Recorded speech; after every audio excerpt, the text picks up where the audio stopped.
Imaginez un matin glacial dans l'Angleterre médiévale. Une paysanne vêtue d'une simple robe de laine rompt une lourde miche de pain brun foncé, sa texture grossière rêche sous ses doigts. De la vapeur s'élève d'un bol en bois posé sur la table rudimentaire devant elle. Un épais potage d'orge, de poireaux et de choux qui mijotent depuis l'aube. Autour d'elle, des enfants mangent dans des bols similaires, tandis qu'une cruche en argile de bière blonde est à portée de main. Ces aliments, si ordinaires, si humbles, auraient été considérés pendant des siècles comme une nourriture de paysans inférieurs, la maigre subsistance de ceux qui ne pouvaient s'offrir rien de mieux. Pourtant, la science moderne a révélé quelque chose d'extraordinaire à propos de ce simple repas, quelque chose qui remet en question tout ce que nous pensions savoir sur la nutrition médiévale et la relation entre la richesse, le statut et la santé. Dans cette vidéo, vous découvrirez comment de récentes percées archéologiques ont complètement bouleversé notre compréhension des régimes alimentaires médiévaux. Nous explorerons l'étude révolutionnaire de 2022 de la docteure Sam Leggett, qui a analysé 2023 squelettes médiévaux et n'a trouvé aucun lien entre le statut social et la qualité nutritionnelle, révélant que même les rois avaient des régimes principalement à base de céréales et non les festins riches en viande que nous avons longtemps imaginés. Vous apprendrez comment des chercheurs de l'université de Bristol ont analysé les résidus de pots de cuisson médiévaux et ont conclu que les repas des paysans étaient bien plus nutritifs que la majorité des aliments transformés modernes. Nous voyagerons à travers les aliments remarquables qui ont nourri l'Europe médiévale. Des céréales complètes riches en bêta-glucane, des potages de légumes riches en fibres et en vitamines, des bières fermentées regorgeant de probiotiques et des poissons chargés d'acides gras oméga 3. En chemin, nous découvrirons une ironie saisissante. Les aliments que les paysans médiévaux mangeaient par nécessité économique sont exactement les super-aliments que la science nutritionnelle célèbre aujourd'hui, tandis que le pain blanc raffiné et la viande excessive que les nobles prisaient sont précisément ce contre quoi les experts de la santé moderne nous mettent en garde. Ce n'est pas seulement une histoire sur l'histoire médiévale, c'est une révélation sur la façon dont nous avons profondément mal compris la relation entre la nourriture, le statut et la santé à travers les siècles. Et si tout ce que nous pensions savoir sur la nutrition médiévale était à l'envers? Et si les paysans, mangeant par nécessité ce qu'ils pouvaient cultiver et s'offrir, avaient accidentellement créé l'un des régimes les plus sains de l'histoire? Les réponses qui émergent des laboratoires et des sites archéologiques à travers l'Europe vont vous surprendre. Commençons ce voyage dans les cuisines médiévales où les super-aliments se cachaient au vu et au su de tous depuis le début. Pendant des siècles, les historiens se sont appuyés sur les textes médiévaux, les contes des maisonnés nobles et les descriptions de festins pour comprendre les régimes alimentaires médiévaux. Ces sources brossaient un tableau vivant. Des nobles se gavant de viande rôtie et de plats élaborés, tandis que les paysans subsistaient avec du pain et du brouet.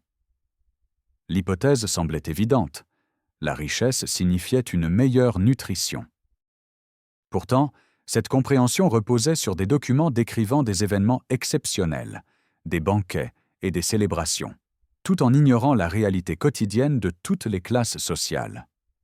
De récentes techniques scientifiques révolutionnaires ont tout changé, permettant aux chercheurs de lire le régime alimentaire directement sur les os médiévaux eux-mêmes, contournant les biais historiques pour révéler ce que les gens mangeaient vraiment. Ces découvertes réécrivent complètement notre compréhension. À l'avant-garde de cette révolution se trouve la docteure Sam Leggett, une bioarchéologue dont la recherche révolutionnaire a été menée à l'université de Cambridge. Leggett a entrepris l'étude alimentaire la plus complète jamais réalisée sur l'Angleterre médiévale, analysant 2023 squelettes individuels enterrés entre le 5e et le 11e siècle, avec des résultats publiés en 2022. Elle a utilisé l'analyse isotopique, une technique qui lie les signatures chimiques laissées dans le collagène osseux par les protéines consommées. Différents aliments laissent différentes empreintes isotopiques qui survivent 1000 ans sous terre. Leggett a croisé ces signatures avec des marqueurs de statut social: armes, bijoux, position d'inhumation, richesse de la tombe. Elle s'attendait à un gradient clair, les élites montrant une forte consommation de protéines animales, les gens du commun montrant des régimes à base de plantes, avec une hiérarchie sociale reflétée dans la nutrition. Ce qu'elle a réellement découvert a choqué le monde universitaire. Il n'y avait aucune corrélation, quelle qu'elle soit, entre le statut social et un régime riche en protéines. Aucune. Les os des rois et des nobles montraient les mêmes signatures alimentaires dominées par les céréales que ceux des gens du commun. Comme Leggett l'a elle-même formulé dans son étude publiée dans la revue Anglo-Saxon England, je n'ai trouvé aucune preuve de personnes consommant autant de protéines animales de manière régulière. Travaillant aux côtés de l'historien Tom Lambert, Leggett a examiné les célèbres listes de festins royaux, ces contes de rois comme Ine de Wessex, fournissant 712 grammes de viande par invité, et a réalisé que celles-ci décrivaient des occasions spéciales et non des provisions quotidiennes. Ce que les gens mangeaient réellement, même au plus haut niveau de la société, était quelque chose de bien différent. La réalité, a conclu Leggett, était que les gens du Moyen Âge, toutes classes confondues, agrémentaient leur pain de petites quantités de viande et de fromage, ou mangeaient des potages de poireaux et de céréales complètes avec un peu de viande jetée dedans. Les grands festins avaient lieu, certainement, mais ils étaient des exceptions, des événements festifs qui ponctuaient un régime quotidien qui semblait remarquablement similaire, que vous soyez un roi ou un laboureur. Cette révélation n'était pas isolée. Des chercheurs de l'Université de Bristol ont mené leur propre étude en utilisant une méthodologie différente: l'examen des résidus alimentaires conservés dans les pots de cuisson médiévaux. Leurs découvertes de 2019 ont confirmé les conclusions de Leggett sous un autre angle. Les paysans cuisinaient régulièrement des ragoûts de viande, des légumes-feuilles et des produits laitiers frais. Les chercheurs étaient sans équivoque. Les repas des paysans étaient bien plus nutritifs que la majorité des aliments transformés que l'on trouve dans les régimes modernes. Cela confirmait directement que même les classes inférieures avaient un accès régulier à la viande, aux poissons, aux légumes, aux fruits et aux produits laitiers. Le projet After the Plague de l'Université de Cambridge, mené de 2016 à 2021, a apporté une confirmation supplémentaire. L'équipe du professeur John Robb a examiné des centaines d'os et de dents en utilisant plusieurs techniques isotopiques, révélant que les sites religieux montraient une consommation importante de poissons de mer, preuve du respect des jours de jeûne. L'étude a également révélé des différences entre les sexes, les hommes montrant des régimes alimentaires plus variés, suggérant un accès différentiel aux protéines. Des études supplémentaires ont renforcé ces découvertes. Une étude de 2020 examinant le régime alimentaire avant et après la conquête normande de 1066 a révélé une nutrition stable malgré les bouleversements politiques. Fait remarquable, les affections associées à une malnutrition sévère, le rachitisme, le scorbut, les maladies osseuses, étaient rares. Ce n'était pas une société mal nourrie. Une étude de 2025 dans Scientific Reports a examiné des sites funéraires allemands et suisses, confirmant des régimes à base de céréales tempérées accompagnées de protéines animales terrestres. Ce qui rend toutes ces études si révolutionnaires, c'est leur convergence. Différents chercheurs, utilisant différentes méthodologies, examinant différentes populations à travers les siècles et les géographies, sont tous arrivés à la même conclusion. Le régime médiéval était plus varié, plus nutritif et plus équitablement réparti entre les classes sociales que quiconque ne l'avait imaginé. La hiérarchie marquée que nous avions supposée, les riches mangeant bien, les pauvres survivant à peine, n'existaient tout simplement pas de la manière que les textes historiques suggéraient. Cela nous amène à une question cruciale qui émerge naturellement de ces découvertes. Si les gens du Moyen Âge, quel que soit leur statut, avaient des régimes alimentaires aussi nutritifs, que mangeaient-ils exactement? Quels aliments composaient ce régime alimentaire étonnamment sain? Bientôt, nous découvrirons le catalogue remarquable d'ingrédients qui ont nourri l'Europe médiévale, des aliments que la science moderne reconnaît aujourd'hui comme des concentrés de nutriments. Les céréales constituaient le fondement absolu du régime médiéval. Qu'elles soient cuites en pain, brassées en bière ou incorporées dans d'épais potages, les céréales fournissaient la majeure partie des calories quotidiennes pour pratiquement tout le monde en Europe médiévale. 3 céréales dominaient ce paysage agricole: l'orge, le seigle et l'avoine. Chacune possédait des propriétés nutritionnelles uniques et chacune était principalement consommée par ceux qui travaillaient la terre plutôt que par ceux qui la possédaient.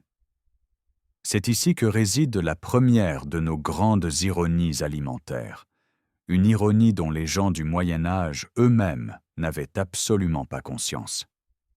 La hiérarchie sociale des céréales était exactement à l'opposé de leur valeur nutritionnelle.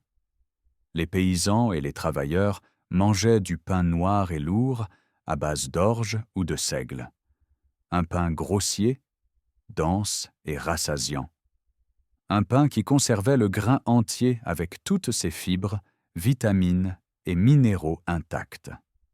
Les nobles, quant à eux, prisaient le pain de blé blanc qui avait été fortement moulu et tamisé, retirant le son et le germe, ne laissant que l'endosperme amylacé.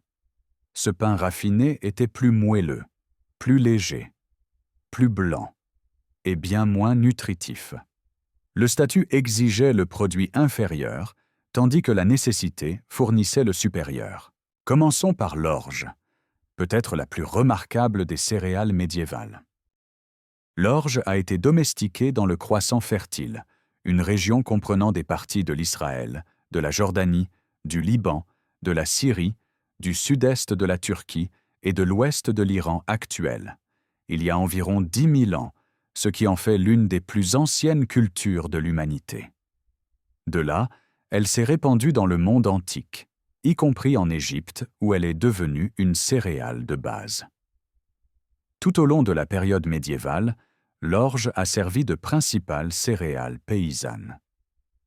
Le pain d'orge brun était la quintessence de la nourriture de paysans, le symbole même du bas statut. Pourtant, cette humble céréale possédait un profil nutritionnel extraordinaire. L'orge contient 10 à 17% de protéines et 65 à 68% de glucides, fournissant de l'énergie pour des vies physiquement exigeantes. Mais le composant vraiment remarquable est la fibre.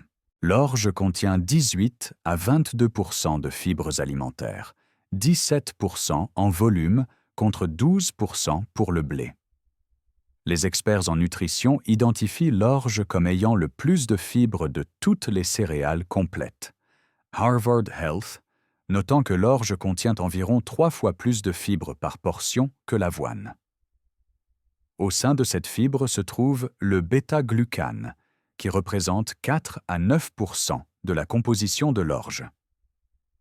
Des études modernes ont lié cette fibre soluble à des bienfaits impressionnants pour la santé: la réduction du cholestérol et de la tension artérielle, l'amélioration de la fonction digestive, la promotion de bactéries intestinales bénéfiques et l'aide à la gestion du poids. La recherche montre que la consommation d'orge peut améliorer la sensibilité à l'insuline de 30%. Des sujets mangeant de l'orge au dîner ont montré une meilleure réponse glycémique le lendemain matin. Le bêta-glucane est bénéfique pour la fonction immunitaire, la régulation de la glycémie, la prévention du diabète, la protection contre les maladies cardiaques, la santé du foie, la gestion de l'obésité et pourrait réduire le risque de cancer du côlon. De plus, l'orge est riche en vitamine B, en fer, en zinc et en antioxydants qui réduisent le stress oxydatif et l'inflammation. Les paysans médiévaux ne connaissaient rien du bêta-glucane ou de la sensibilité à l'insuline. Ils mangèrent du pain d'orge parce qu'il poussait sur leur terre, parce qu'ils ne pouvaient rien s'offrir d'autre. La nécessité économique, et non la sagesse nutritionnelle, dictait leur choix. Pourtant, ce choix leur fournissait des nutriments essentiels qui les maintenaient en meilleure santé que les circonstances ne le suggéraient. À côté de l'orge poussait le seigle, une autre céréale consommée par les classes inférieures et ignorée par la noblesse. Le pain de seigle, souvent mélangé à de l'orge, constituait un aliment de base en Europe du Nord. Le seigle possède une caractéristique unique. Contrairement à la plupart des céréales, il contient une quantité importante de fibres à la fois dans l'endoperme et dans le son, ce qui signifie que même le seigle partiellement moulu conserve plus de fibres que le blé traité de manière similaire. La science moderne a identifié le seigle comme ayant un faible indice glycémique, libérant le glucose lentement plutôt que de provoquer des pics de glycémie. Comme l'orge, le seigle est riche en vitamine B, en fer, en zinc, en protéines, en fibres et en antioxydants, favorisant la santé digestive et la gestion du poids. Les classes inférieures consommaient du seigle par nécessité, ignorant que cette prétendue privation leur assurait une stabilité de la glycémie, un soutien digestif et une protection métabolique. Puis vint l'avoine, qui devint un aliment de base en Europe du Nord, où le climat la rendait viable. Les galettes d'avoine et les gruaux fournissaient ce que les gens du Moyen Âge décrivaient comme des tonnes d'énergie pour les longs hivers froids. L'avoine est une source exceptionnelle de fibres solubles, en particulier de bêta-glucane, ainsi que d'acides gras bénéfiques comme les acides linoléiques et oléiques.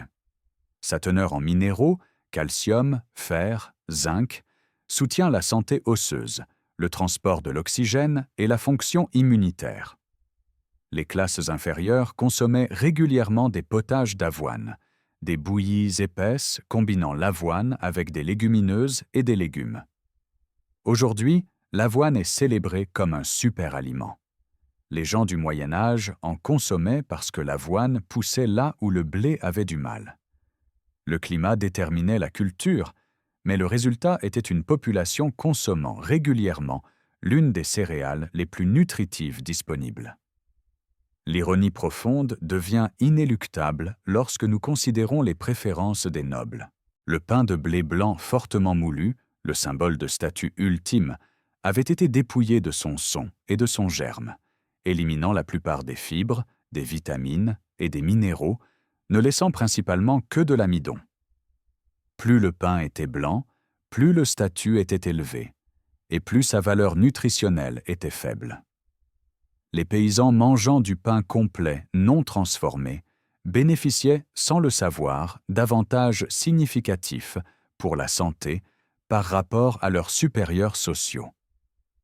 Le pain qui proclamait la pauvreté fournissait une richesse d'un autre genre, une richesse en nutriments, en fibres, en composés protégeant contre les maladies chroniques. Ce schéma, la contrainte économique produisant accidentellement un bénéfice nutritionnel, s'étend au-delà des céréales individuelles à la manière dont elles étaient consommées. Dans un instant, nous découvrirons comment ces céréales ont formé la base d'un plat qui pourrait être le super-aliment médiéval par excellence, une préparation qui combinait des céréales avec des légumes, des légumineuses et parfois de la viande pour créer quelque chose approchant la perfection nutritionnelle. Ce plat était le potage, et le comprendre nous oblige à réimaginer ce que nous entendons par nourriture de paysans.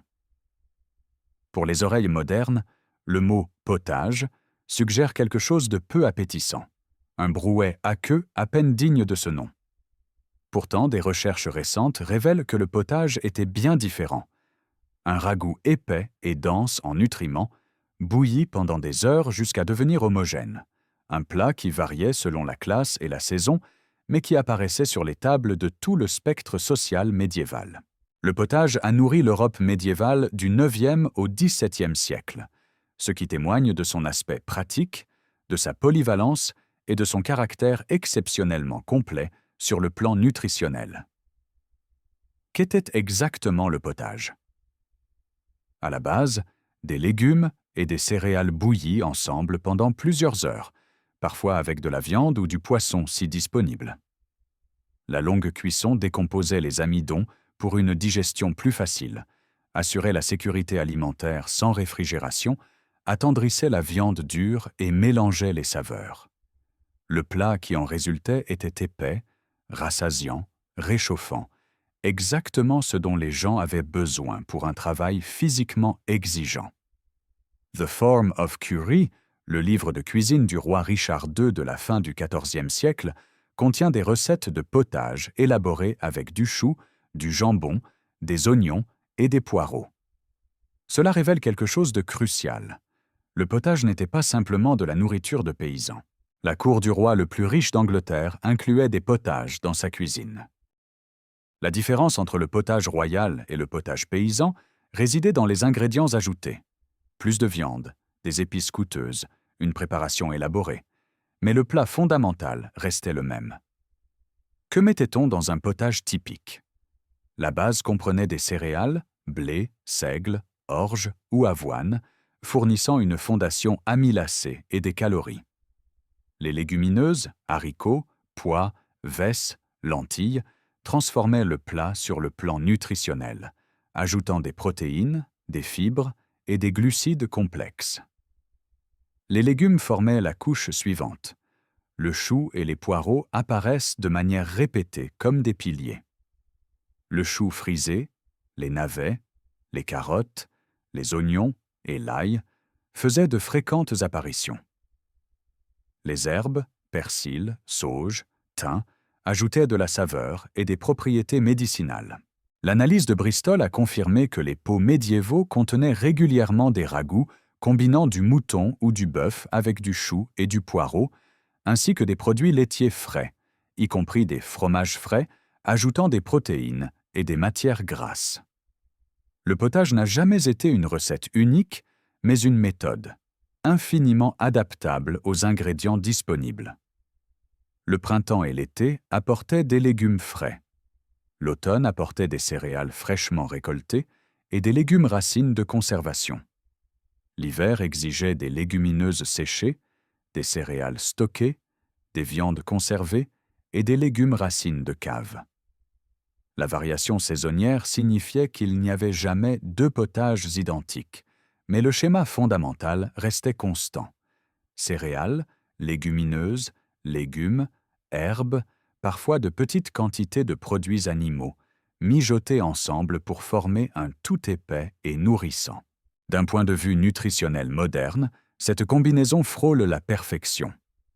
Les céréales fournissaient des glucides complexes et des fibres. Les légumineuses ajoutaient des protéines. Lorsqu'elles étaient combinées avec des céréales, elles fournissaient un profil d'acides aminés complet, équivalent à celui des protéines animales. Les légumes apportaient des vitamines et des minéraux. La vitamine C du chou et du chou frisé. La vitamine A des carottes, les vitamines B de divers ingrédients. Les antioxydants du chou frisé, du chou, des oignons et de l'ail protégeaient les cellules et soutenaient la fonction immunitaire. Le fer, le zinc, le calcium provenaient de divers ingrédients. La teneur en fibres était exceptionnellement élevée, favorisant la santé digestive et les bactéries intestinales bénéfiques. Le processus de cuisson lui-même améliorait la nutrition. Le long mijotage brisait les parois cellulaires des légumes, rendant les nutriments plus accessibles. Les combinaisons d'ingrédients créaient des synergies. La vitamine C des légumes aidait à l'absorption du fer des céréales et des légumineuses. La graisse de la viande, du fromage ou de l'huile aidait à l'absorption des vitamines liposolubles. Certains potages reposaient toute la nuit et étaient réchauffés, ce qui pouvait potentiellement initier une fermentation et créer des bactéries bénéfiques. Les chercheurs modernes qui examinent le potage médiéval ont été remarquablement directs dans leurs évaluations. La conclusion qu'il était plus varié, délicieux et plus sain qu'on ne l'avait supposé représente un renversement complet des hypothèses précédentes sur la nourriture paysanne. Les preuves isotopiques de Leggett ajoutent une autre dimension.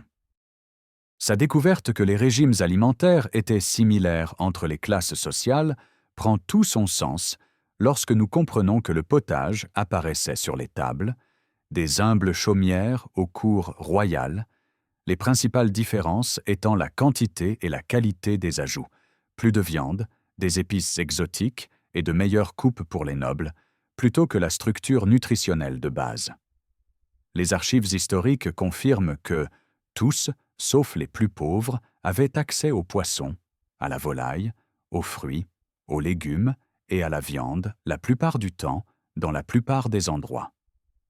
Même les plus pauvres avaient des potages de légumes provenant des produits du jardin et des céréales stockées. Le schéma ne se rompait que lors des festins royaux. Les 712 grammes de viande par invité du roi In représentaient des démonstrations extravagantes de richesse. Mais comme Leggett l'a découvert, il s'agissait de célébrations occasionnelles et non d'événements quotidiens. La réalité quotidienne, même pour les rois, impliquait des potages à base de céréales pas radicalement différents des repas de leur sujet. Vous êtes ce que vous mangez la plupart des jours. Et la plupart des jours, dans toute la société médiévale, les gens mangeaient du potage. Ce plat remarquable servait de véhicule à presque tous les autres super-aliments que nous explorerons. Le potage introduisait les céréales complètes dans chaque repas. Il incorporait les légumineuses qui fournissaient des protéines. Il mettait en valeur les légumes qui apportaient vitamines et antioxydants. Les herbes trouvaient leur place dans la marmite, contribuant à la saveur et aux bienfaits médicinaux. Même le poisson, les jours de jeûne, était mijoté sous forme de potage. La question qui se pose maintenant est la suivante. Quels étaient ces ingrédients de soutien qui rendèrent le potage si complet sur le plan nutritionnel? Comment les légumineuses, les légumes et les herbes contribuaient-ils à la santé médiévale? Les réponses révèlent encore plus d'aliments que la science moderne a redécouverts comme des vedettes de la nutrition. Tandis que les céréales formaient la base et que le potage fournissait le cadre, les ingrédients de soutien transformaient les repas médiévaux en concentrés de nutriments. 3 catégories méritent notre attention. Les légumineuses, qui fournissaient des protéines et marquaient le rythme de la vie religieuse. Les légumes, qui remplissaient les jardins de vitamines et de minéraux, et les herbes, à la frontière entre l'aliment et le remède. Chacune révèle le même schéma. Des aliments consommés par nécessité ou par obligation religieuse que la science moderne reconnaît aujourd'hui comme extraordinairement bénéfiques. Les légumineuses, haricots, pois, lentilles, vesses, occupaient une place centrale dans le régime médiéval, en particulier pendant les longues périodes de jeûne chrétien. Leur prestige remonte loin dans l'histoire. Des familles de la Rome antique tiraient leur nom de ces plantes. Fabius des fèves, Lentulus des lentilles, Piso des pois, Cicéro des pois chiches. Les lentilles comptaient parmi les premières cultures domestiquées à Rome et en Égypte, nourrissant la civilisation pendant des millénaires. En Europe médiévale, les légumineuses ont pris une signification religieuse profonde. Les règles du jeûne chrétien interdisaient la viande, les produits laitiers et les œufs de nombreux jours. Le vendredi universellement, les plus dévots s'abstenant également les mercredis et samedis. Ajoutez le carême, l'Avent et les veilles des grandes fêtes, et les chrétiens observants pouvaient jeûner pendant la moitié de l'année. Pendant ces périodes, les fidèles centraient leur alimentation sur les légumineuses combinées avec du poisson, des légumes et des céréales. Pour les classes inférieures qui mangeaient principalement des céréales, des légumineuses et des légumes toute l'année, la distinction entre les jours de jeûne et les autres jours était moins spectaculaire. Pourtant, pour toutes les classes, les légumineuses fournissaient une nutrition essentielle. D'un point de vue nutritionnel moderne, les légumineuses sont remarquables. Elles contiennent des protéines substantielles, des glucides complexes qui libèrent de l'énergie lentement et des fibres qui soutiennent la santé digestive et les bactéries intestinales. Les vitamines B, en particulier les folates, sont présentes en quantités importantes. Des minéraux comme le fer, le magnésium, le potassium et le zinc contribuent à de nombreuses fonctions. Lorsqu'elles sont combinées avec des céréales dans les potages, les légumineuses fournissent un profil d'acides aminés complet. Les céréales fournissent les acides aminés qui manquent aux légumineuses et vice-versa, ce qui donne une qualité de protéines équivalente à celle des sources animales. La reconnaissance moderne a été spectaculaire. En 2025, le Comité consultatif sur les directives alimentaires des États-Unis a souligné que les haricots, les pois et les lentilles sont des composantes cruciales de l'alimentation. Ce que les paysans médiévaux mangeaient par nécessité, la science moderne le promeut désormais activement. La source de protéines bon marché qui a nourri l'Europe médiévale a été redécouverte comme étant exactement ce que nous devrions manger aujourd'hui. Passons aux légumes, les verdures vitales qui remplissaient les jardins et les marmites médiévales. Les jardins typiques contenaient des poireaux, des oignons, de l'ail et des choux. Et les registres de cuisine confirment que le chou, la bête, les oignons, l'ail, les carottes, le chou frisé, les navets et les pois apparaissaient régulièrement. Les ragoûts combinant de la viande avec des légumes, en particulier le chou et le poireau, servaient de plats principaux. Le chou sauvage à lui seul a donné naissance à plus de 400 variétés. Chou rouge, chou vert, chou frisé, chou-fleur, chou de Bruxelles, brocoli, toutes issues de la même espèce. Les jardins médiévaux mettaient en valeur cette diversité. Qu'est-ce qui rend ces légumes si importants sur le plan nutritionnel? Ils sont riches en vitamines, minéraux et fibres. Mais plus important encore, ils contiennent des composés qui protègent activement la santé. Le chou frisé et les épinards contiennent des antioxydants qui protègent contre les dommages cellulaires et renforcent l'immunité. L'ail possède des propriétés antimicrobiennes que les gens du Moyen Âge utilisaient à des fins médicinales. Les pois et les navets fournissent de la vitamine C pour la fonction immunitaire. Les carottes fournissent des précurseurs de la vitamine A pour la vision et l'immunité. La combinaison fournit un équilibre de vitamines et de minéraux. De nombreux légumes contiennent des phytochimiques qui réduisent l'inflammation, soutiennent la détoxification et protègent contre les maladies chroniques, y compris le cancer. L'ironie est la même que pour les céréales. Les légumes n'étaient pas prestigieux. La viande avait un statut plus élevé, et ceux qui pouvaient se le permettre mettaient l'accent sur la viande, considérant les légumes comme de la garniture. Pourtant, ceux qui mangeaient des légumes quotidiennement par nécessité consommaient des aliments que la recherche moderne associe à un risque réduit de cancer, une meilleure immunité, une meilleure santé cardiovasculaire et une protection contre les maladies chroniques. Les aliments inférieurs étaient en fait supérieurs. Les gens du Moyen Âge reconnaissaient les propriétés médicinales des légumes. Les oignons et l'ail étaient loués pour leurs vertus curatives, apparaissant dans les textes médicaux et les remèdes. Le Laknunga inclut des remèdes incorporant des légumes et des herbes pour les troubles digestifs et la protection contre le mal. Bien que le cadre théorique, la médecine humorale, fût incorrect, l'observation empirique que certaines plantes apportaient des bienfaits était juste. Les médecins médiévaux parvenaient parfois à des traitements efficaces malgré une compréhension erronée. Cela nous amène aux herbes, qui occupent une position unique entre l'aliment et le remède. La sauge, du latin salveo, qui signifie « je vais bien », était appelée l'herbe qui sauve. Les descriptions médiévales la louaient comme étant fraîche et verte pour nettoyer le corps du venin et de la pestilence. Les moines cultivaient la sauge dans les jardins des monastères. Les usages médiévaux incluaient un tonique digestif, un stimulant de la mémoire, un promoteur de la longévité et des prescriptions pour les rhumes et la toux. La recherche moderne confirme que la sauge possède des propriétés antibactériennes et antiseptiques, réellement utiles pour les maux de gorge et les maladies respiratoires. Les gens du Moyen Âge mâchaient même de la sauge pour blanchir leurs dents, ce qui est empiriquement juste compte tenu de ses effets antimicrobiens. En cuisine, la sauge apparaissait fréquemment avec les oignons et l'ail, ajoutant de la saveur et des propriétés de conservation. Le persil, riche en antioxydants, trouvait sa place dans les sauces vertes. Le Laknunga mentionne le persil dans des remèdes. D'autres herbes, romarin, menthe, thym, anis, fenouil, fenugrec, coriandre, apparaissaient dans les jardins et les recettes.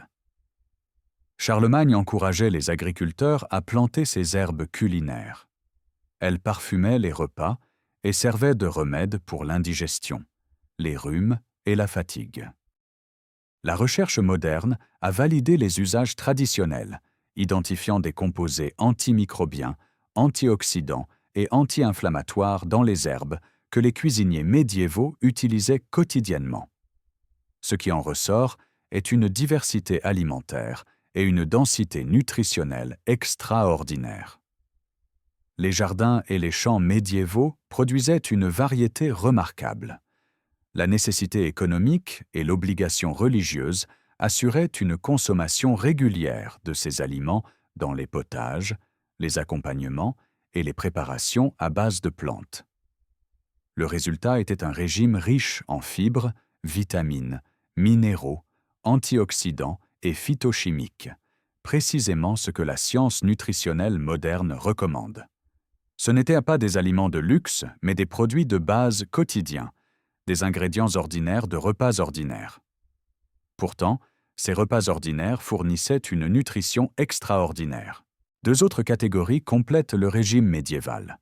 Le poisson, qui fournit des protéines et des acides gras essentiels, et les aliments fermentés, en particulier l'âle et la bière, qui fournissent des vitamines, des minéraux et des bactéries bénéfiques pour la santé intestinale. Tournons-nous vers ces aliments et découvrons comment la nécessité et la pratique religieuse ont accidentellement créé une nutrition optimale. La relation médiévale avec le poisson a été profondément façonnée par l'obligation religieuse. Les règles du jeûne chrétien exigeaient la consommation de poissons les jours de jeûne désignés. Le vendredi était universellement observé comme un jour de poisson, où la viande, les produits laitiers et les œufs étaient interdits, tandis que les plus dévots s'abstenaient également les mercredis et samedis. Ajoutez les 40 jours du carême, l'Avent, les veilles des grandes fêtes et d'autres périodes religieuses, et les chrétiens observants s'abstenaient de produits animaux, à l'exception du poisson, pendant 150 à 180 jours par an, près de la moitié du calendrier. Ces jours de poisson ont créé une énorme demande de poissons dans toutes les classes sociales. La restriction religieuse a eu des conséquences nutritionnelles que la science moderne a récemment appris à apprécier. L'importance économique du poisson pour l'Europe du Nord, pendant la période médiévale, peut difficilement être surestimée. La pêche aux harengs et à la morue dans l'Atlantique et la mer Baltique a atteint une importance sans précédent. Des économies entières se sont développées autour de ces pêcheries. Les populations du Nord dépendaient de ces poissons comme protéines de base. Des preuves archéologiques du nord de la Finlande révèlent que dans certaines communautés, le poisson fournissait jusqu'à 70% des protéines alimentaires, principalement du gardon et du hareng de la Baltique pêchés dans les eaux locales. Le projet After the Plague de Cambridge a trouvé des preuves claires de la consommation de poissons de mer sur des sites religieux, l'hôpital de Saint-Jean et le couvent des Augustins, où les résidents observaient strictement les exigences des jours de jeûne. L'analyse de 2019 de l'Université de Bristol a confirmé que même les paysans mangeaient régulièrement du poisson, trouvant des résidus de poisson aux côtés de la viande, des légumes et des produits laitiers dans les pots de cuisson médiévaux. Nous rencontrons ici une autre inversion de statut frappante. Aujourd'hui, le saumon se classe parmi les poissons les plus prisés, associé à la haute gastronomie et à une alimentation saine. À l'époque médiévale, cependant, le saumon n'était jamais courant sur les tables des paysans. Il se vendait à un prix de détail élevé et était considéré comme un aliment de luxe aux côtés du brochet et de l'esturgeon. C'étaient des articles exclusifs pour les riches. Le harengue, en revanche, était largement accessible à toutes les classes sociales. La morue fournissait de même des protéines abordables et disponibles. L'ironie est nutritionnelle plutôt que simplement économique. Le harengue, le poisson commun, est exceptionnellement riche en acides gras oméga 3, tandis que les poissons plus maigres comme la morue, également accessibles, fournissent d'excellentes protéines. Le profil nutritionnel du saumon est certainement impressionnant, mais le poisson disponible pour les gens du commun était presque aussi bénéfique. D'un point de vue moderne, la valeur nutritionnelle de la consommation de poisson est incontestable. Le poisson fournit des protéines abondantes et de haute qualité avec tous les acides aminés essentiels. Les poissons gras comme le harengue fournissent des acides gras oméga 3, EPA et DHA qui soutiennent la santé cardiovasculaire, réduisent l'inflammation, soutiennent la fonction cérébrale et contribuent à la santé globale de nombreuses manières. Même les poissons plus maigres fournissent des protéines ainsi que des minéraux comme le sélénium, l'iode et le zinc. La pratique médiévale de manger du poisson 3 jours ou plus par semaine, imposée par le calendrier religieux plutôt que par des connaissances nutritionnelles, fournissait précisément le type d'apport régulier en poisson que les directives diététiques modernes recommandent. Ce qui était vécu comme une obligation et parfois une épreuve, l'écolier médiéval qui se plaignait que « je n'ai mangé que du poisson salé ce carême », et cela a engendré tant de flegme en moi que cela m'obstrue et conduise au point que je peux à peine parler ou respirer, était en fait bénéfique pour la santé. La distribution du poisson variait selon la géographie. Les communautés côtières avaient un accès facile aux poissons de mer frais. Les populations de l'intérieur des terres dépendaient davantage des poissons d'eau douce des rivières et des étangs, ainsi que du poisson conservé, salé, séché ou fumé, transporté depuis les régions côtières. Les monastères, qui observaient des règles de jeûne particulièrement strictes, ont développé des systèmes de viviers sophistiqués pour assurer un approvisionnement fiable. Ces étangs, peuplés de carpes, de brochets et d'autres espèces, représentaient des investissements substantiels en infrastructures pour répondre aux obligations religieuses. Le résultat fut que le poisson, d'une manière ou d'une autre, atteignait les tables de tout le spectre social. Les jours de poisson religieux partageaient un point commun avec un autre aliment médiéval universel. L'âle et la bière, les boissons fermentées consommées par pratiquement tout le monde, de l'enfance à la vieillesse. Les lecteurs modernes imaginent parfois que les gens du Moyen Âge buvaient de l'âle principalement pour l'ivresse ou parce que l'eau n'était pas sûre. Bien qu'il y ait une part de vérité dans ces deux idées, elles passent à côté de l'essentiel. L'âle et la bière étaient des aliments, des sources importantes de vitamines essentielles et d'oligo-éléments. Pour les personnes subsistant en grande partie de pain et de bouillie, les vitamines de l'âle, en particulier les vitamines B, notamment la riboflavine, étaient réellement bénéfiques pour la santé. La teneur en alcool de l'âle médiéval était généralement faible. C'était une boisson consommée à chaque repas, y compris par les enfants, pas une boisson destinée principalement à l'ivresse. L'aspect de la sécurité mérite d'être compris. L'eau propre était en effet souvent rare, en particulier dans les villes. Les puits pouvaient être contaminés. Les rivières servaient de décharge. L'ébullition de l'eau pendant le processus de brassage tuait les bactéries pathogènes, et la boisson légèrement alcoolisée et légèrement acide qui en résultait empêchait la croissance bactérienne. L'âle et la bière, de ce point de vue, servaient de sources de nutriments puissantes qui étaient plus sûres que l'eau.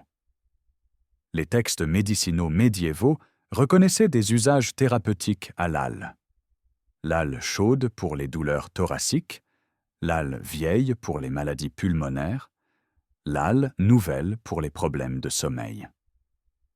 Les médecins européens créaient des boissons thérapeutiques à base d'âle, la reconnaissant comme plus qu'un simple rafraîchissement. La recherche moderne a révélé quelque chose que les brasseurs médiévaux ne pouvaient pas savoir. La fermentation traditionnelle crée des bactéries bénéfiques. Les bactéries lactiques trouvées dans les bières traditionnelles sont similaires à celles du yaourt, du kéfir et du kimchi, des aliments aujourd'hui célébrés pour leurs propriétés probiotiques.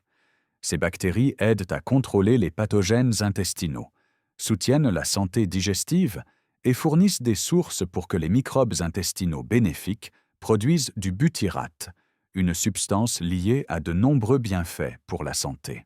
Alors que la plupart des bières commerciales modernes subissent une filtration et une pasteurisation qui éliminent les cultures vivantes, les bières belges traditionnelles et certaines bières artisanales conservent une levure probiotique active. L'âle médiéval, brassé dans des cuves en bois sans traitement moderne, aurait regorgé de micro-organismes bénéfiques. Des avantages supplémentaires auraient pu inclure le soutien à la santé osseuse. La bière est riche en silice, qui contribue à la densité osseuse et à la solidité du tissu conjonctif, aidant potentiellement à prévenir l'ostéoporose. Le processus de fermentation décompose les ingrédients en nutriments facilement digestibles que le corps peut absorber rapidement. Pour une population engagée dans un travail physique lourd, cette nutrition facilement disponible était précieuse. Ainsi, les gens du Moyen Âge consommaient quotidiennement des boissons fermentées, obtenant des vitamines B, des oligo-éléments, des bactéries bénéfiques et des nutriments rapidement absorbés. Ils mangèrent du poisson 3 jours ou plus par semaine, obtenant des protéines, des acides gras oméga 3 et divers minéraux. Combinés avec les céréales complètes formant la base de leur alimentation, les légumineuses et les légumes remplissant leur potage, et les herbes aromatisant leur nourriture, le régime alimentaire qui en résulte semble remarquablement complet. Presque tous les nutriments essentiels apparaissent quelque part dans ce catalogue. Glucides complexes des céréales complètes, protéines des légumineuses et du poisson, graisses saines du poisson, fibres des céréales et des légumes, vitamines de la grande variété d'aliments végétaux et de boissons fermentées, minéraux de diverses sources, antioxydants et phytochimiques protecteurs des légumes et des herbes, et bactéries bénéfiques des boissons fermentées.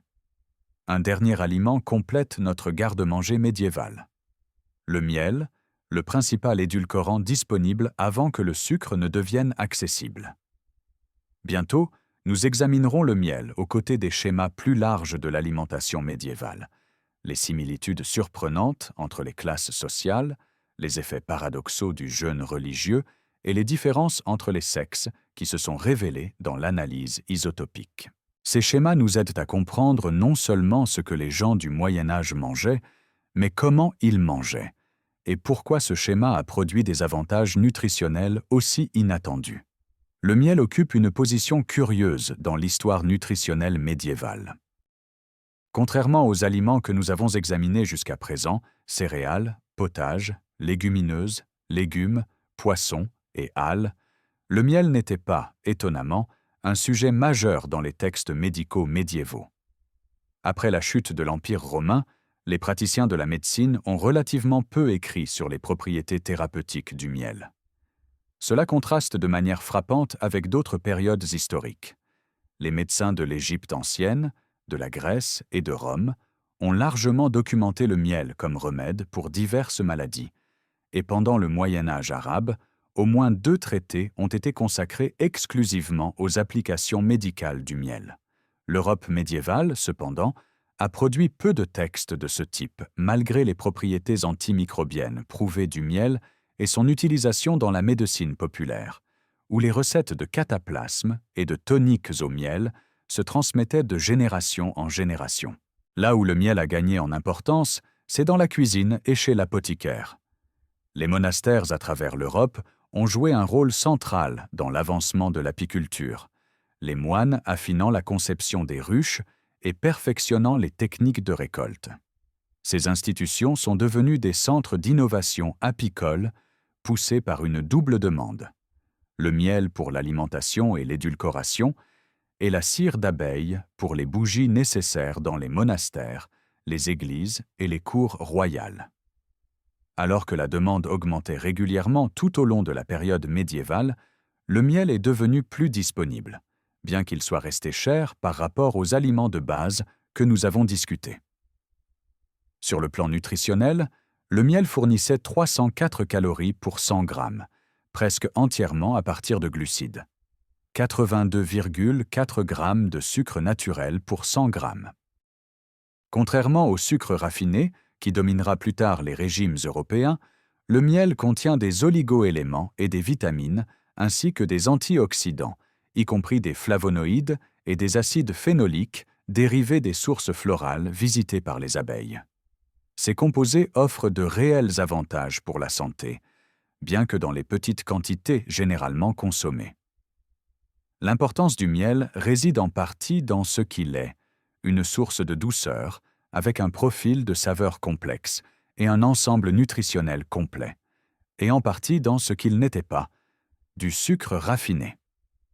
Les gens du Moyen Âge utilisaient le miel avec parcimonie, en raison de son coût, ce qui signifie que leur consommation de sucre restait minime par rapport aux normes modernes. Cette exposition limitée aux édulcorants concentrés représente un autre avantage accidentel pour la santé des habitudes alimentaires médiévales. En prenant du recul par rapport aux aliments individuels, nous pouvons maintenant examiner les schémas plus larges de l'alimentation médiévale qui émergent des recherches récentes.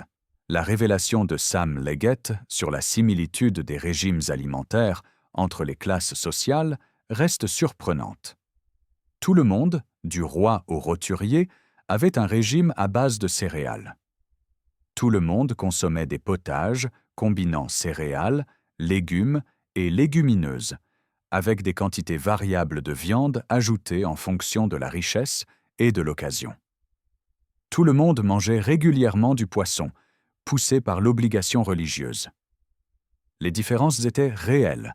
Les nobles jouissaient d'une plus grande variété, de plus grandes portions de viande lors de leurs repas ordinaires, d'épices exotiques et de festins spectaculaires occasionnels. Mais le schéma alimentaire de base restait remarquablement constant.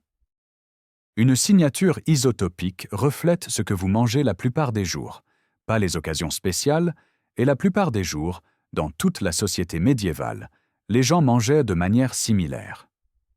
Des différences entre les sexes, cependant, sont apparues dans l'étude de Cambridge. Les hommes présentaient des régimes alimentaires plus variés que les femmes, suggérant un accès différentiel aux protéines animales et marines.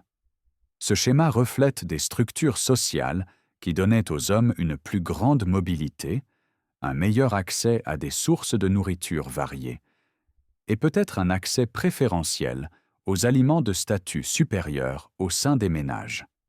La variété alimentaire plus restreinte des femmes ne signifiait pas nécessairement une malnutrition.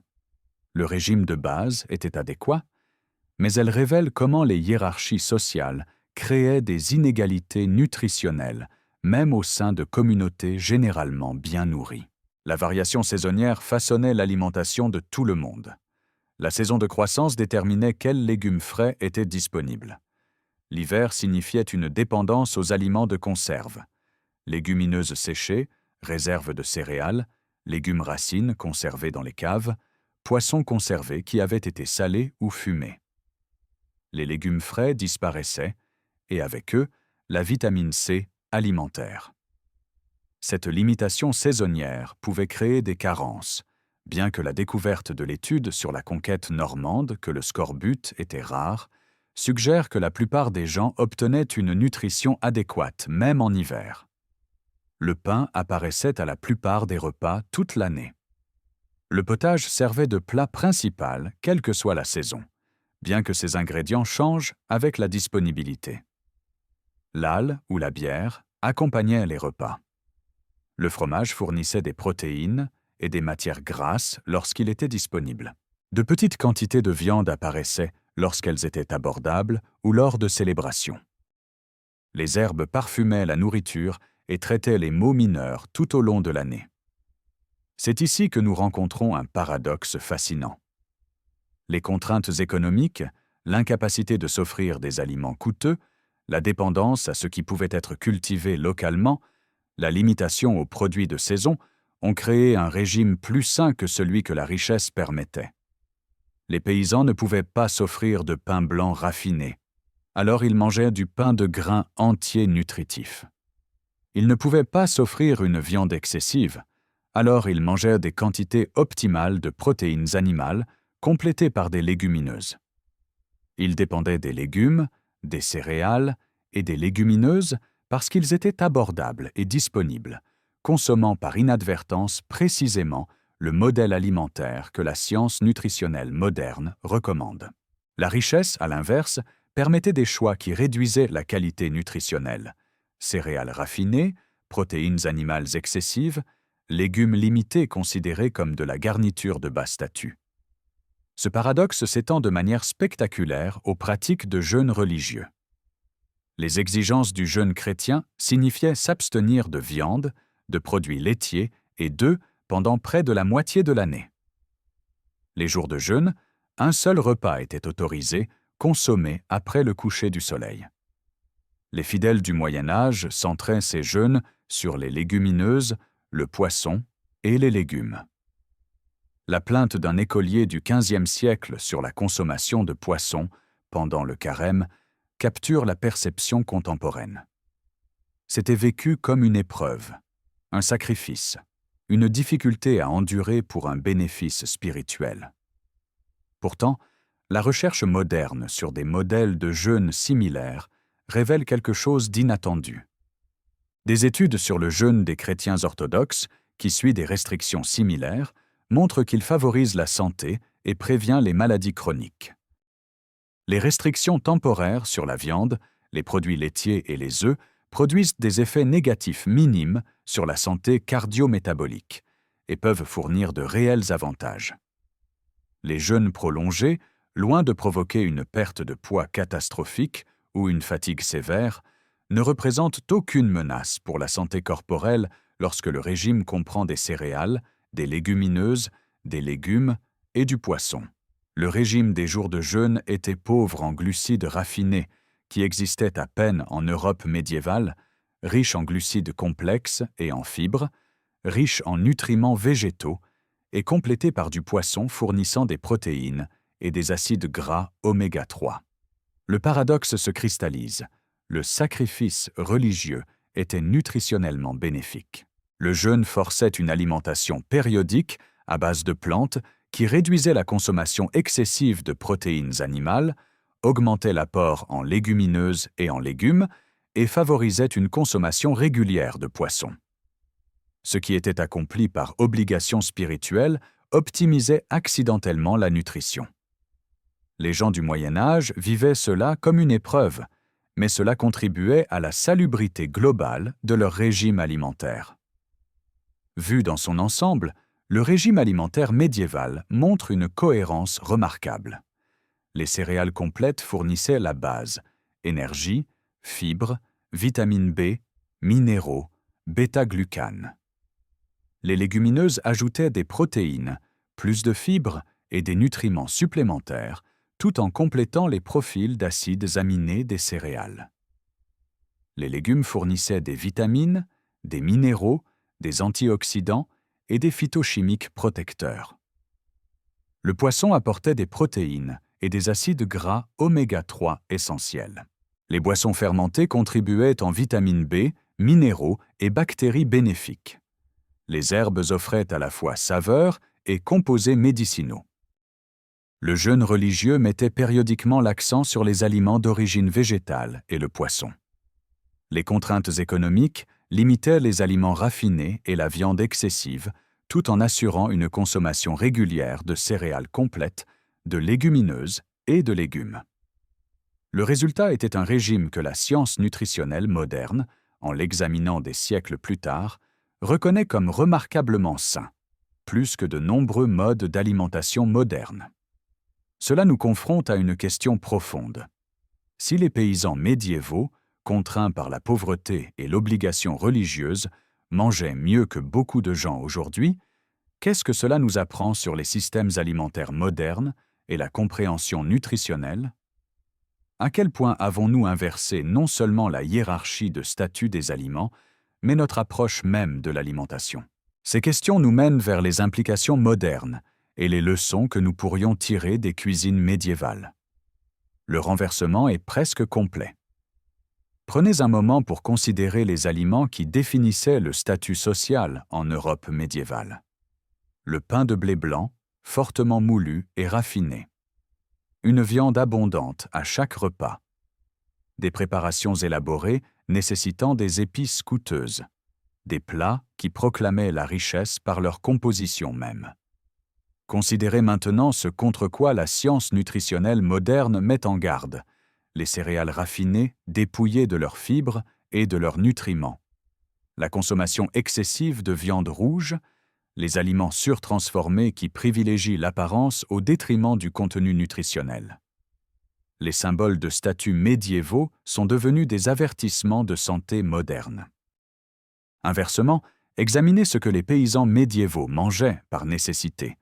Du pain complet à base d'orge, de seigle ou d'avoine, des potages combinant des céréales avec des légumineuses et des légumes, des quantités modestes de poissons et de viande utilisées plus pour l'aromatisation que comme pièce maîtresse, du chou frisé, des poireaux et d'autres légumes du jardin consommés quotidiennement.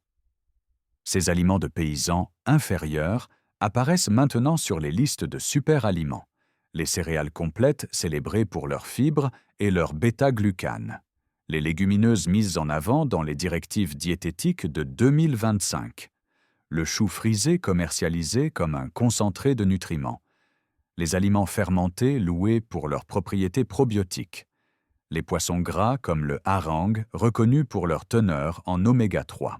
Ce que la nécessité imposait aux pauvres, l'aisance l'achète maintenant à des prix élevés dans les magasins d'aliments naturels. Aucun des deux groupes médiévaux ne comprenait la nutrition sous-jacente.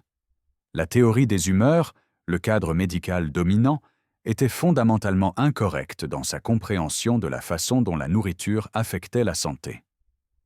Les nobles mangeaient du pain raffiné et de la viande excessive parce que ces aliments proclamaient leur statut, démontraient leur richesse et s'alignaient sur des préférences culturelles qui associaient le blanc, le raffiné et le rare à la supériorité. Les paysans mangeaient du pain complet, des légumineuses et des légumes parce que c'était abordable, accessible et possible à cultiver ou à acheter avec des moyens limités. Aucun des deux groupes ne faisait de choix nutritionnel éclairé basé sur la compréhension moderne. Un groupe mangeait mal par choix, l'autre mangeait bien par accident. L'ironie est profonde. Les personnes médiévales les plus saines et ayant vécu le plus longtemps étaient probablement celles qui consommaient la nourriture inférieure. La science moderne a systématiquement validé les aliments des paysans médiévaux tout en problématisant les préférences des nobles.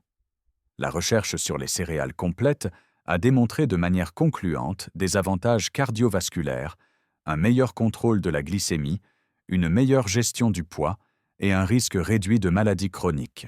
Le bêta-glucane de l'orge et de l'avoine, les fibres présentes dans toutes les céréales complètes, les vitamines et les minéraux conservés lorsque les céréales ne sont pas raffinées, tout cela contribue à des résultats de santé supérieurs à ceux des céréales raffinées. Les paysans médiévaux consommant quotidiennement du pain complet se protégeaient, sans le savoir, contre le diabète, les maladies cardiaques et l'obésité. La recherche sur les légumineuses a suivi une trajectoire similaire. Le Comité consultatif sur les directives alimentaires des États-Unis de 2025 a spécifiquement mis en avant les haricots, les pois et les lentilles, des aliments qui fournissent des protéines complètes lorsqu'ils sont combinés avec des céréales, apportent des fibres substantielles, fournissent des minéraux essentiels et contribuent à des habitudes alimentaires saines. Les paysans médiévaux mangeaient régulièrement des légumineuses parce qu'elles étaient bon marché et rassasiantes, et parce que le jeûne religieux l'exigeait. La science nutritionnelle moderne les promeut pour les avantages précis qu'elles fournissaient sans qu'ils le sachent. L'explosion de la recherche sur les aliments fermentés au cours des dernières décennies a validé un autre aliment de base médiévale. Les probiotiques, la santé du microbiome intestinal, le rôle des bactéries bénéfiques dans la digestion, l'immunité et même la santé mentale, toute cette recherche souligne la valeur des aliments fermentés. L'al médiéval, consommé quotidiennement dès l'enfance, apportait des bactéries bénéfiques, ainsi que des vitamines B et des nutriments facilement absorbés. Les gens modernes paient maintenant des prix élevés pour le kombucha, le kéfir et les suppléments probiotiques, cherchant ce que les gens du Moyen Âge recevaient de leurs boissons ordinaires. La recherche sur le poisson, en particulier sur les acides gras oméga 3, a démontré de vastes avantages pour la santé cardiovasculaire, la fonction cérébrale, les conditions inflammatoires et le bien-être général. Les jours de poisson médiévaux, imposés par le calendrier religieux, assuraient une consommation régulière de ces nutriments cruciaux. Les poissons accessibles, harengs et morues, fournissaient une excellente nutrition. Les directives diététiques modernes recommandent de manger du poisson au moins 2 fois par semaine. Les chrétiens médiévaux en mangeaient 3 fois ou plus par semaine par obligation religieuse. La recherche sur les légumes continue de révéler l'extraordinaire densité de composés bénéfiques dans les aliments mêmes que les jardins médiévaux produisaient. Le chou frisé contient des composés qui peuvent protéger contre certains cancers. Les légumes de la famille du chou soutiennent les voies de détoxification. Les oignons et l'ail possèdent des propriétés antimicrobiennes et anti-inflammatoires. Les antioxydants présents dans tous les légumes du jardin protègent contre les dommages cellulaires et les maladies chroniques. Les gens du Moyen Âge qui mangeaient ces légumes quotidiennement parce qu'ils étaient abordables et disponibles recevaient une protection qu'ils n'auraient pas pu formuler. Peut-être la validation moderne la plus importante concerne-t-elle la transformation elle-même, ou plutôt son absence. Les aliments médiévaux étaient peu transformés par défaut. Les céréales complètes passaient du champ à la meule puis au four, conservant tous leurs composants. Les légumes passaient du jardin à la marmite. Le poisson passait de l'eau à la table, peut-être avec un salage ou un fumage pour la conservation. L'ultra-transformation qui caractérise les systèmes alimentaires modernes, l'ajout de conservateurs, d'arômes artificiels, de sucre et de sel excessifs, la création de substances de type alimentaire à partir de composants raffinés, n'existait tout simplement pas. La nourriture médiévale était de la nourriture, des ingrédients reconnaissables préparés par une cuisson simple. Cette transformation minimale signifiait que les nutriments restaient intacts, que les fibres n'étaient pas retirées, et que le corps recevait ce pourquoi il avait évolué pour digérer. Même les modèles de jeûne médiévaux trouvent une validation moderne dans la recherche sur le jeûne intermittent. La pratique de prendre un repas par jour. Les jours de jeûne reflètent les protocoles modernes de jeûne intermittent. La restriction périodique de certains aliments, l'accent mis sur une alimentation à base de plantes pendant les jeûnes, le schéma général de festin et de restriction, tout cela a des parallèles contemporains dans les approches diététiques, dont la recherche suggère qu'elles peuvent être bénéfiques pour la santé métabolique, la longévité et la prévention des maladies. Comparons directement les régimes médiéval et modernes. Avantages médiévaux. Aliments complets, non transformés. Apport élevé en fibres provenant des céréales, des légumineuses et des légumes. Consommation régulière de poissons. Aliments fermentés consommés quotidiennement. Sucre raffiné minimal. Pas d'aliments ultra transformés. Macronutriments équilibrés par nécessité. Jeûne périodique. Inconvénients médiévaux. Carence saisonnière en vitamines en hiver. Variété limitée dans certaines régions. Problèmes de sécurité alimentaire sans réfrigération. Famine et pénurie occasionnelle. Sel excessif dans les aliments conservés. Avantages modernes. Produits frais toute l'année. Réglementation sur la sécurité alimentaire. supplémentation en vitamines disponible, variété mondiale, disponibilité abondante. Inconvénients modernes. Aliments ultra transformés dominant les systèmes alimentaires, sucre raffiné excessif, céréales raffinées remplaçant les complètes, faible apport en fibres, consommation minimale d'aliments fermentés, consommation excessive de viande, mode de vie sédentaire aggravant les problèmes alimentaires. La conclusion frappante de l'Université de Bristol mérite d'être répétée. Le régime médiéval était bien plus nutritif que la majorité des aliments transformés modernes. Le potage d'un paysan, céréales complètes, légumineuses, légumes, herbes, peut-être un peu de viande pour la saveur, fournissait une meilleure nutrition qu'une grande partie de ce qui remplit les rayons des supermarchés modernes. Il ne s'agit pas de romantiser la période médiévale ou d'ignorer les difficultés bien réelles de la vie médiévale. Il s'agit simplement de reconnaître que dans le domaine spécifique de la nutrition de base, les contraintes ont produit des résultats bénéfiques. Quelles leçons les gens modernes peuvent-ils tirer des cuisines médiévales? Revenir aux céréales complètes, orge, seigle, avoine, blé complet, au lieu des versions raffinées. Adopter les légumineuses comme source de protéines en reconnaissant que les haricots, les lentilles et les pois fournissent une nutrition rivalisant avec la viande pour une fraction du coût et de l'impact environnemental. Manger plus de légumes, en particulier les plus humbles comme le chou frisé, les poireaux et les oignons que les jardins médiévaux produisaient. Inclure des aliments fermentés pour leurs bienfaits probiotiques.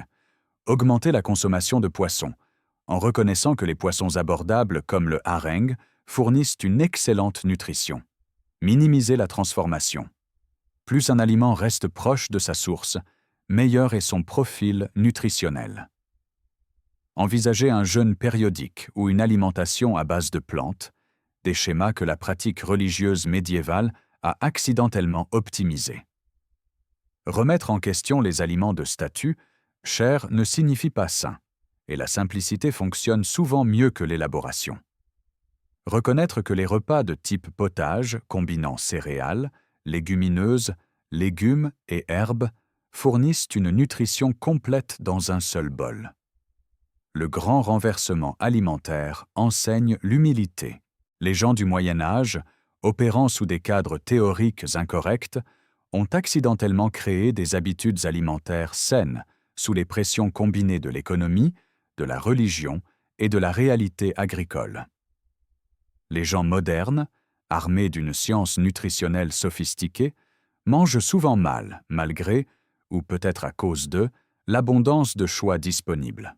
Comprendre les habitudes alimentaires médiévales révèle qu'une nutrition optimale ne nécessite pas d'ingrédients exotiques, de produits coûteux ou de préparations complexes.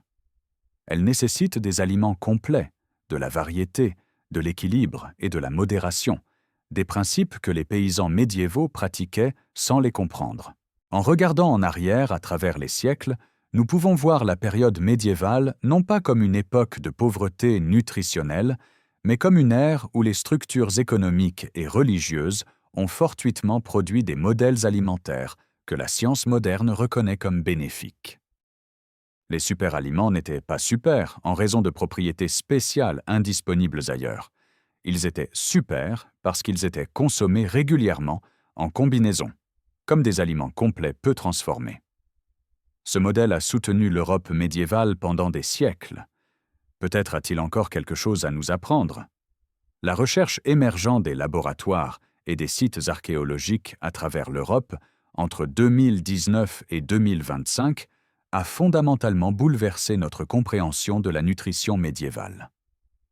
L'analyse de Sam Leggett de 2023 squelettes n'a révélé aucune corrélation entre le statut social et les régimes riches en protéines, démolissant les hypothèses sur la supériorité alimentaire de l'élite.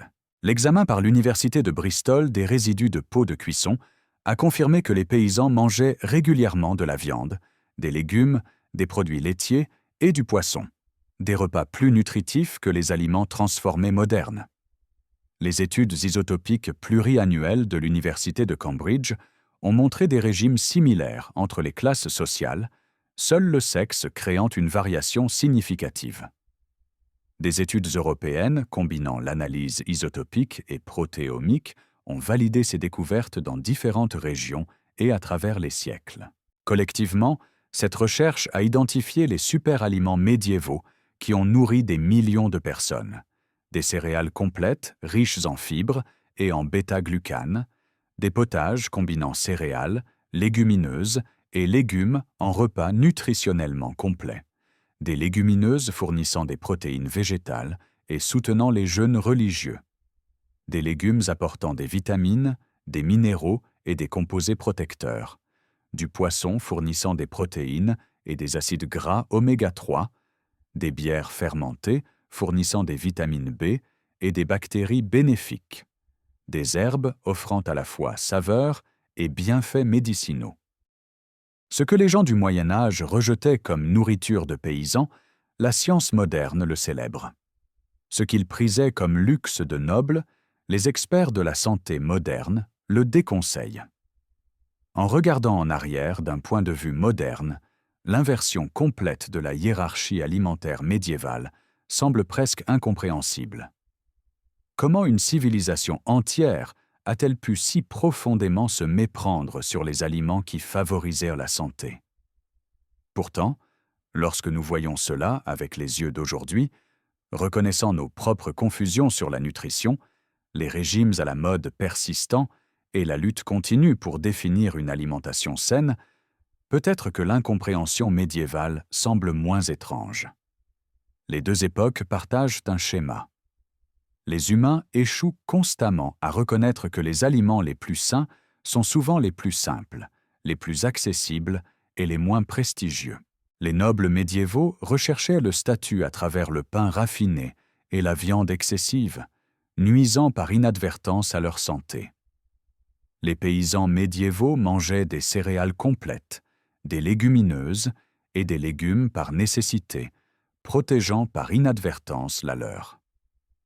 Le parallèle moderne est indubitable. Les aliments de commodité transformés et chers contre les aliments complets simples, les suppléments nutritionnels élaborés contre les régimes variés d'ingrédients de base, la recherche constante de superaliments exotiques alors que les aliments ordinaires fournissent une excellente nutrition.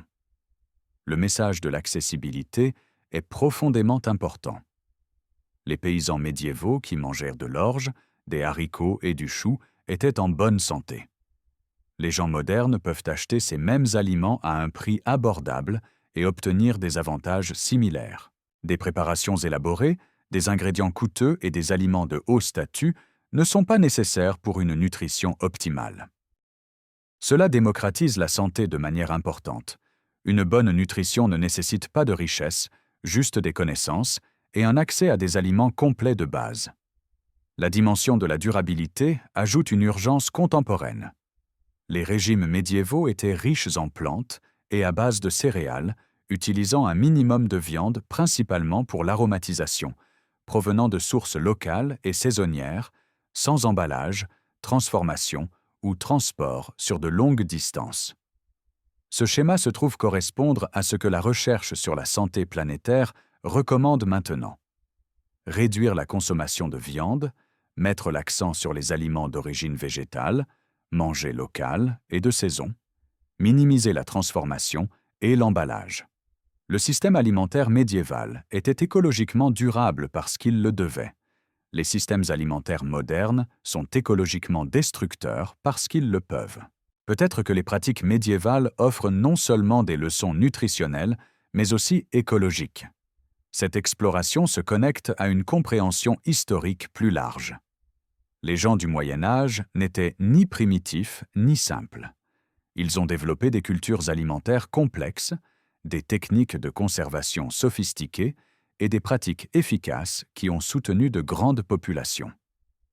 La sagesse traditionnelle, bien qu'opérant sous des cadres théoriques incorrects, est parfois parvenue à des pratiques judicieuses par l'observation empirique et l'expérience accumulée.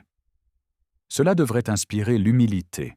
Quant à ce que nous savons, nos descendants pourraient regarder les conseils nutritionnels du début du XXIe siècle avec la même perplexité que nous ressentons en examinant la théorie des humeurs.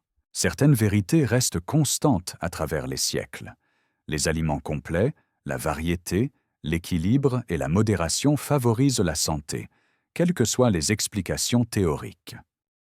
Merci de m'avoir rejoint dans ce voyage à travers les cuisines médiévales et les laboratoires modernes. J'espère que cette exploration a changé votre façon de voir à la fois l'histoire médiévale et vos propres choix alimentaires. Peut-être que la prochaine fois que vous verrez du pain complet, un bol de soupe aux haricots ou une botte de choux frisés, vous penserez aux paysans médiévaux, qui, sans le savoir, mangeaient mieux que les rois, et mieux que beaucoup d'entre nous aujourd'hui. Les super-aliments que les historiens ont découverts se cachaient au vu et au su de tous depuis le début, dans les repas les plus simples et les plus humbles du Moyen Âge. Si vous avez apprécié cette exploration de la nutrition médiévale et les découvertes surprenantes que la science moderne a révélées, je serais ravi que vous donniez un j'aime à cette vidéo. Partagez vos réflexions dans les commentaires. Essayeriez-vous le régime d'un paysan médiéval? Qu'est-ce qui vous a le plus surpris dans ces découvertes? Et abonnez-vous pour me rejoindre pour d'autres voyages dans les vérités inattendues de l'histoire. D'ici la prochaine fois, peut-être que le dîner pourrait être un bol de potage, le super-aliment médiéval qui a nourri des millions de personnes et qui pourrait bien être exactement ce que la science nutritionnelle moderne recommande.